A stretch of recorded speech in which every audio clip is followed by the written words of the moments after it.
Hey, thanks for tuning in, guys. It's the Pest and Lawn Freddy edition style today. We got invited by the Ginja to do a Toro Timemaster review. So he needs to put some wear and tear on it. That's something we could easily do in a couple of days. So he wants to get about 2 years of homeowner style use out of this. So we figure 3 or 4 days out of one of my crews, they'll mow about 100, 150 lawns easily, and then we'll give it back to him with some results. We'll let him talk to some of the mow guys that are using it and kind of see what the pros and cons are. And we're gonna get a real review.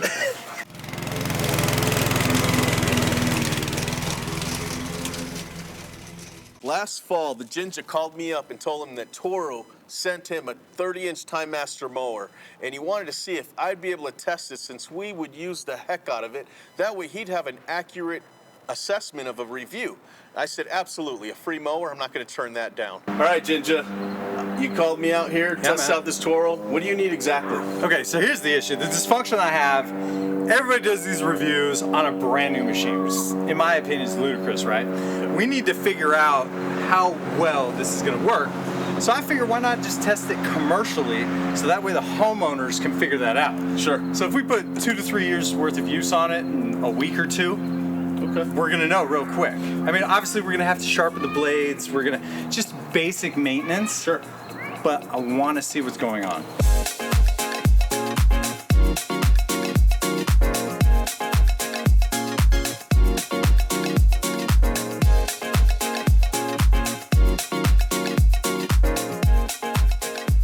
I'm just strapping it down so I could take it to the mechanic shop that I trust, just to make sure everything's tight and looking good since I'm borrowing it out of the box from somebody. I'd like to just make sure that it's in good shape.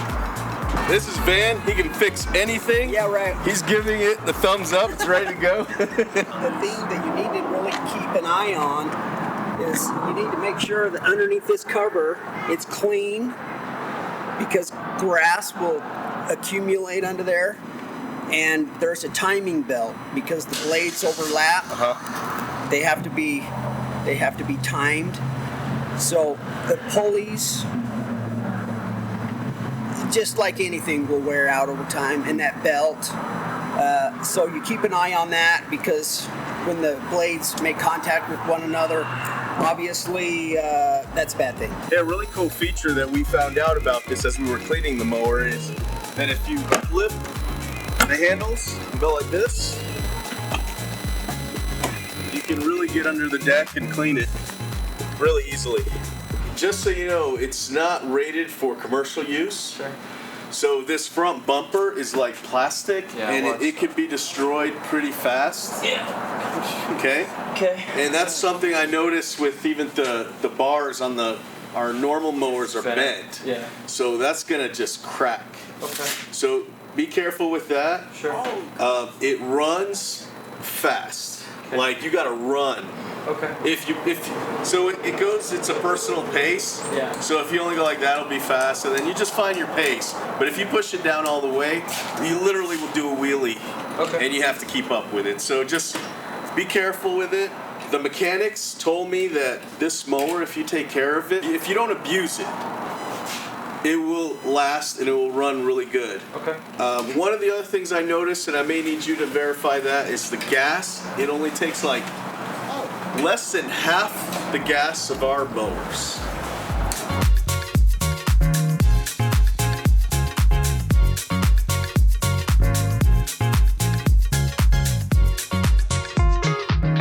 I love this thing, man. The lawns have gotten a lot faster. The bag's nice on it, super fast. It just covers a lot more space. So I give it a 10 out of 10 so far. It definitely goes through a lot more fuel than our regular mowers. Our other mowers we fill up probably twice a day. This one I've already filled up 4 times.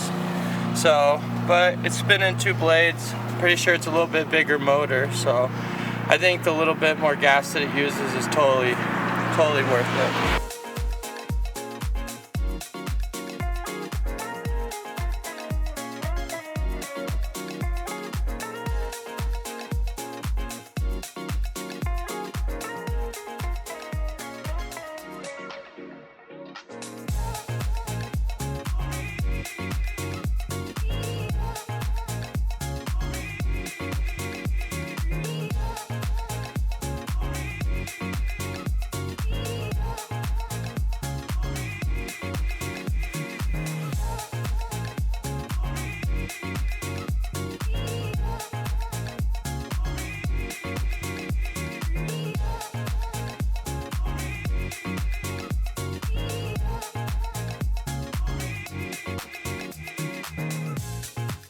Well, we're here with the new Toro, the twin blade, and I've had it for about a week and haven't had any problems with it so far. The only complaint I can think of with it is it's probably the weight or the tires, I have no idea, but it doesn't like going up hills. Here's a little example on how these things do on a hill.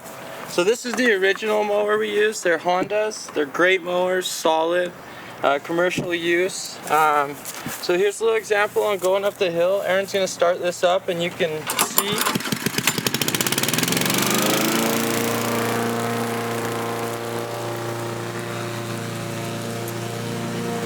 Alright, well as you can see, that went up the hill fairly easy, no problems. Now here's the Toro.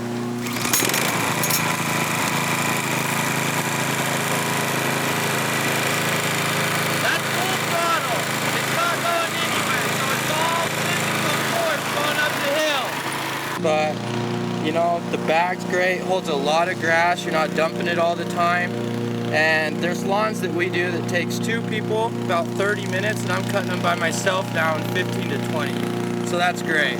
So as far as the incline having problems going up, do you think if we got a different tire, do you think that would help? I don't think it's anything to do with traction. It's just, it doesn't have enough power to actually spin the wheels to even try. Okay. So even with a different tire on there, it's still just, it just doesn't have enough to spin. And it's definitely heavy enough that it's pressing down as it's going up. I mean, yeah, this is heavy. So, okay, just something that Toro needs to look at. Yeah, I mean, if they got They want to make this a little bit better. If they got that fixed too, this thing would be prime. Okay. Prime. And it works great for, you know, sucking stuff up and maneuvering. Like, this thing's nothing. Yeah. You know, it's maneuvering's nothing. It's small enough to go through a gate. It's got a bigger bag than your normal mower. You know, and you did use it for 3.5 months, and we only had that one issue. And using these mowers 3.5 months, we might have other issues with the propel. Yeah. You know. Yep. And so, in my opinion, this is an actually easier fix. Sure. Than that. Yeah. But there is that. You did have it for 3.5 months. We did have one issue, and you didn't have it for the summer time where that's the easiest to mow. You had it when grass was actually growing thicker because it was fall. It was getting colder. Yeah. So maybe we try it out. I mean, I say we go for it. You know, I think every trailer should have at least one. Yeah. They need the small ones absolutely. too. But I think, you know, if you take care of this and you're not beating up on it or going hard on it, let the Bravo drive it. True. It'll run. Yeah, we just got to make sure we mark whose is whose. Yeah, then that's the thing. Like, personally, I don't want another crew taking this one out. Right. But so, very specific to who's ever crew. Well, I appreciate your feedback. This actually helped us out. So, Chris, now that you finished your rigorous testing of this mower, what's your honest feedback? I think it's a great machine. You know, we've had one issue with it, but that was after a couple hundred lawns, and it was a very minor issue. Saves time. It's a great machine. I would suggest it to any mow company personally. Just the only problem is it just doesn't like going up hills. But other than that, it's flawless. I thank you. I thank the Ginja. I thank Toro for giving it to the Ginja. So anyway, it turns out that these have been a good value to our company. So we are possibly going to go with one of these on every single trailer this next year. Hey guys, appreciate it. Why don't you leave your comments down below? Don't forget to subscribe and show me some love. And we'll see you on the next one.